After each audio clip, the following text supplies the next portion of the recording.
This is a community conversation. I'm Maura Carlin. I'm speaking with Town Supervisor, Mamaroneck Town Supervisor, Jaine Elkind Eney. Now, Jaine may be new to the supervisor position, but she's certainly not new to town government or to the community. So welcome, Jaine. And why don't you tell us a little about yourself? Okay, I've lived in the community, it's hard to believe, since 1979 when I started law school. And I've lived in, three houses in the town, but I've lived there since then. I have two children who I raised in the community. They've gone through the Mamaroneck school system. And I am a residential real estate attorney on the side when I'm not being town supervisor. I was deputy mayor of Larchmont for 2 years before coming to the town as a town councilwoman in 2012. And before that, I served the town as chairman of the Board of Assessment Review for 17 years. So you're quite familiar with the town of Mamaroneck. Why don't you tell us, but you're new to this position, so why don't you tell us what's on tap for the town? Well, the big news item is that we're starting a comprehensive plan update. And we're very excited about that. A comprehensive plan is sort of like a look at the town. What do you want to be when you grow up?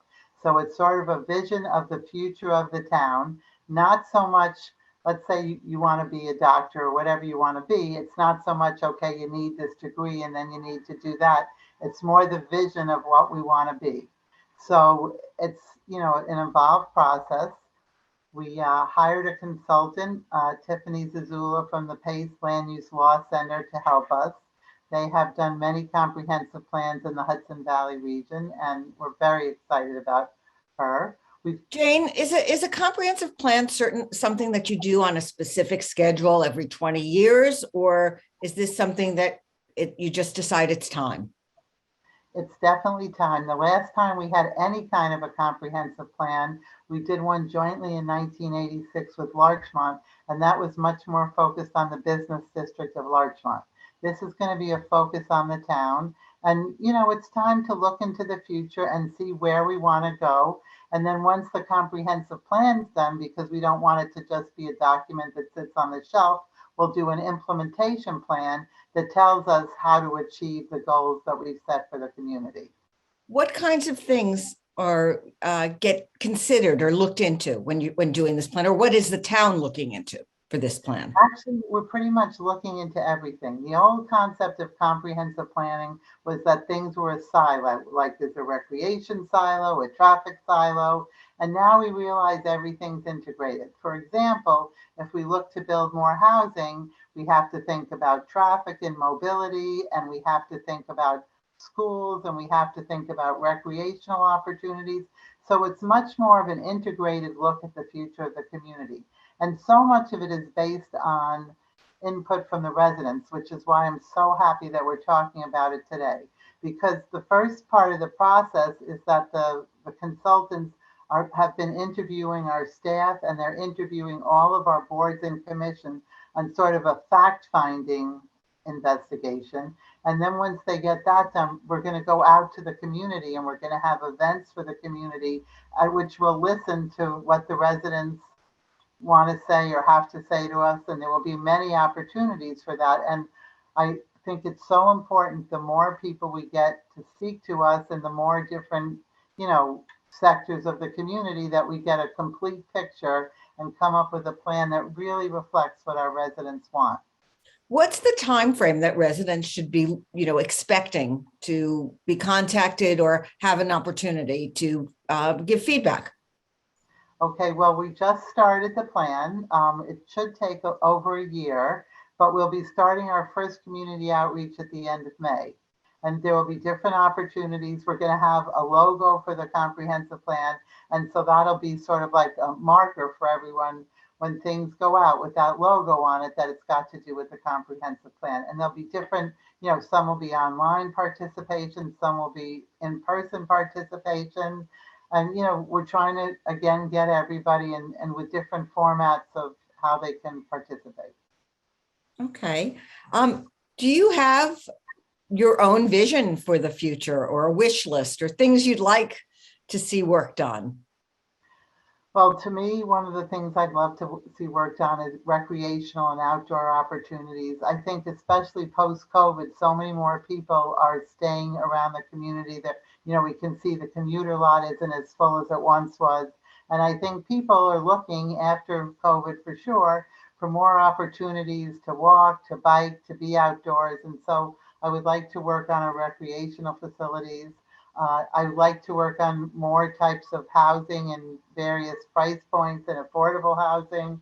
I think that's important for a diverse community. And of course, I would like to always work on our environmental matters. That's something that's overarching. We're working now on a new tree law because we need to build up the tree canopy. That helps with What does that flooding. mean to build up the tree canopy?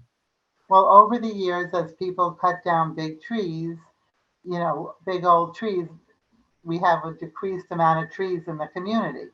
So one of the things that we need to do is, look to plant more trees.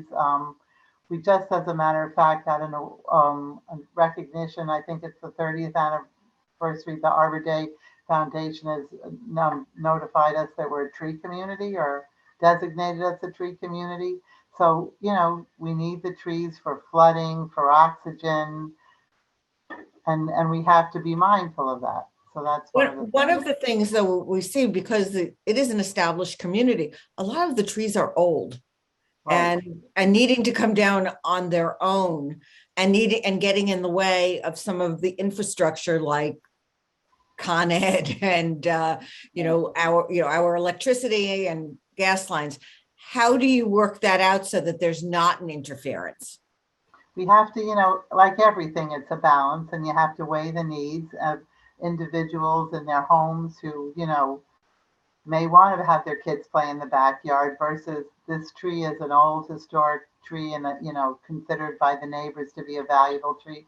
All of these things are a balance, among competing interests, and we sort of have to walk down the middle. But again, that's one of the things that will be looked at in the comprehensive plan.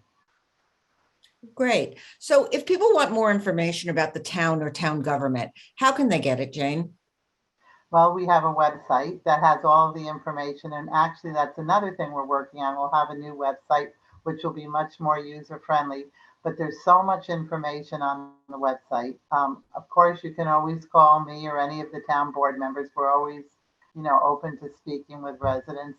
And I do send out a monthly e-newsletter with events that are going on in the town. And I hope that more people subscribe to that. So those are some of the ways. Are board meetings in person again? We are having them in person, and the public is always welcome. And they're also streamed on LMC Media. So, as you know, and we really, it's one of the things we really struggle with because we want the public involved. We want the public participating. And so we're always trying to find new ways to reach out to the public, to have the public available. I just started, since I've been in office, a monthly email that goes out with all of the events in the town for the coming month. So this should be coming out next week. And we list all the board meetings, all the special events. We send it out on Facebook, on email. It's up on the website. And I really hope people do go to the website and, sign up for all the alerts and all the information because we want people to know. And it's also frustrating if something happens and someone calls and complains, I didn't know about this. Well, you sign up on the website and get the alerts. That's one way to know. And you can also find the town on Facebook as well. We have Facebook. I think we have, I don't know if we have Twitter, so I shouldn't say that. I know we have a lot of Facebook and we're on Nextdoor. We're always trying new ways to reach the public. Okay. Thank you so much for joining me, Town Supervisor Jaine Eney. Good luck in the job and good luck with the comprehensive plan. And keep us posted.